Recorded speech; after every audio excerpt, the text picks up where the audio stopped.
আসসালামু আলাইকুম। আমি ডাক্তার মোহাম্মদ আকিব জাভেদ রাফি, কনসালটেন্ট নাক কান গলা ও হেড নেক সার্জারি বিভাগ। তো আজকে একটি কমন ও সাধারণ বিষয় নিয়ে আলোচনা করব। অ্যালার্জিক যে রিঅ্যাকশন হয়ে থাকে আমাদের শরীরে, এটা সাধারণত কিভাবে হয়ে থাকে, এর লক্ষণসমূহ কি, আমরা ঘরোয়াভাবে কি কি করতে পারি, তবে কখন আমাদের চিকিৎসকের শরণাপন্ন বা চিকিৎসকের পরামর্শের প্রয়োজন হয়ে থাকতে পারে, সেই বিষয়গুলো নিয়ে সংক্ষেপে আলোচনা করব। তো অ্যালার্জিটা হলো শরীরের যে রোগ প্রতিরোধ ব্যবস্থার ভিন্ন একটি ব্যবস্থা।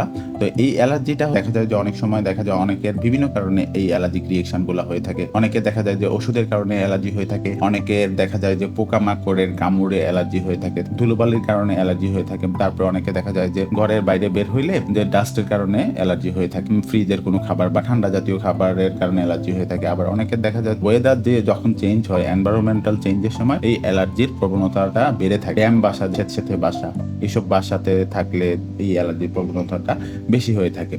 তো অ্যালার্জির কিছু লক্ষণ আছে।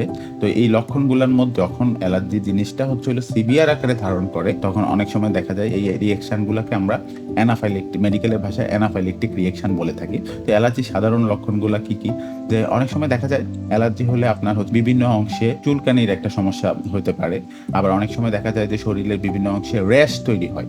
আবার অনেক সময় দেখা যায় যে অনেক সময় গোল গোল চাকা চাকা এরকম একটা রিঅ্যাকশন তৈরি হয় শরীরে, মানে ইমিউনো রেসপন্স যেটা রিঅ্যাকশন আমরা বলে থাকি, এটা অ্যালার্জেন্টের এগেনিস্টে বডির একটা রেসপন্স তৈরি হয়ে থাকে।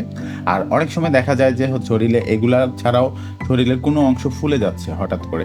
যেমন হলো আপনি চোখের যে পাতাগুলা অনেক সময় দেখা যায় যে হঠাৎ করে ফুলে যাচ্ছে, ঠোঁটগুলা ফুলে যাচ্ছে, তারপরে মুখের একটা অংশ ফুলে যাচ্ছে, বা অনেক সময় অনেকের এরকমও দেখা যায়, এরকমও রুগী আমরা পেয়ে থাকি যে দেখা যায় যে পুরা বডি তার ফুলে গেছে এরকম অ্যালার্জিক রিঅ্যাকশনের কারণে। এই অ্যালার্জিটা সিম্পল একটা ইনসেক্ট বাইটের কারণেও হইতে পারে।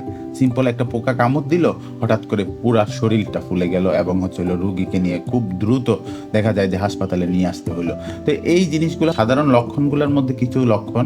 তাছাড়া হলো দেখা যায় যে অনেকের ক্ষেত্রে শ্বাসকষ্টের অনুভূতি হয়, যে অ্যালার্জি হচ্ছে আমার, আমি কিভাবে বুঝবো যে আমার অ্যালার্জি, শরীরে আমার চুলকানিও হচ্ছে না বা বডিও ফুলতেছে না বা এরকম কোনো সমস্যা হচ্ছে না, তাই শ্বাসকষ্টের একটা অনুভূতি তৈরি হয়, যে শ্বাসকষ্ট হচ্ছে হালকা হালকা করে দেখা যায় যে বাড়তেছে, শ্বাসকষ্টটা বাড়তেছে। হ্যাঁ, তো এই সমস্যাগুলো সাধারণত হয়ে থাকে। আবার অনেকের ক্ষেত্রে পেট ব্যথা হয়ে থাকে, তো হালকা মাঝারি ধরনের পেট ব্যথা হয়ে থাকে এবং বমির একটা টেন্ডেন্সিও হতে পারে। তো এগুলা বিভিন্ন ধরনের অ্যালার্জি সমস্যার লক্ষণ সমূহ। তো এই অ্যালার্জি সাধারণ এই যে লক্ষণগুলা বলেছি, আবার কিছু লক্ষণগুলো আছে বিপজ্জনক লক্ষণ। যখন অ্যালার্জির কারণে হলো অ্যানাফাইলেকটিক রিঅ্যাকশনের দিকে যায়, তখন ওই লক্ষণগুলোকে আমরা বিপজ্জনক লক্ষণ হিসেবে চিহ্নিত করে থাকি। যেমন বিপজ্জনক লক্ষণগুলো আপনি কখন বুঝবেন? যখন আপনার হলো শ্বাস নিতে কষ্ট হবে, অথবা হলো আপনি শ্বাস নিচ্ছেন, ভিতর থেকে একটা আওয়াজ হচ্ছে শ্বাসের সাথে সাথে, তারপরে হলো অনেক সময় দেখা যায় যে গলা বসে যায়, তারপরে খাবার গিলতে সমস্যা হচ্ছে, অথবা গলা ফুলে শ্বাস নেওয়ার রাস্তাটা চিকন হয়ে যাচ্ছে। তারপরে আরো কিছু লক্ষণ আছে যেমন মাথা ঘুরাইতে পারে, হালকা একটু বমির ভাব থাকতে পারে। তো এই লক্ষণগুলো দেখা দিতে পারে অ্যানাফাইলেকটিক রিঅ্যাকশনে।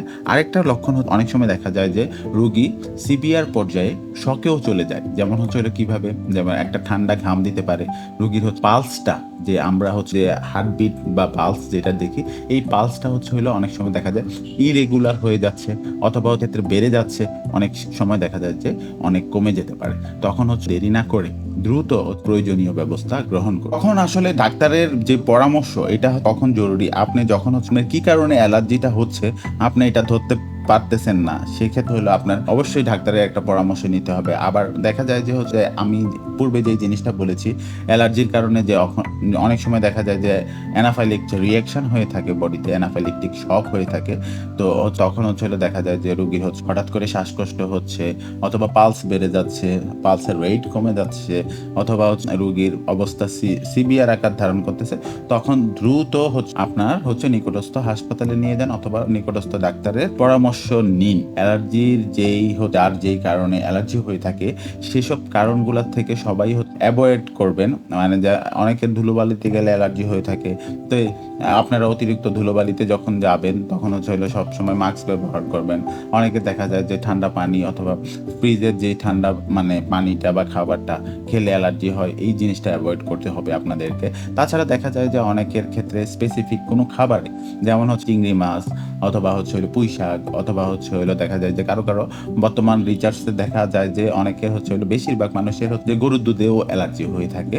তো এই জিনিসগুলা অবশ্যই আগে আইডেন্টিফাই করবেন, তারপরে চিকিৎসকের পরামর্শ নিয়ে অবশ্যই অ্যাভয়েড করবেন। সুস্থতাই আসলে মানুষের প্রধান সম্পদ।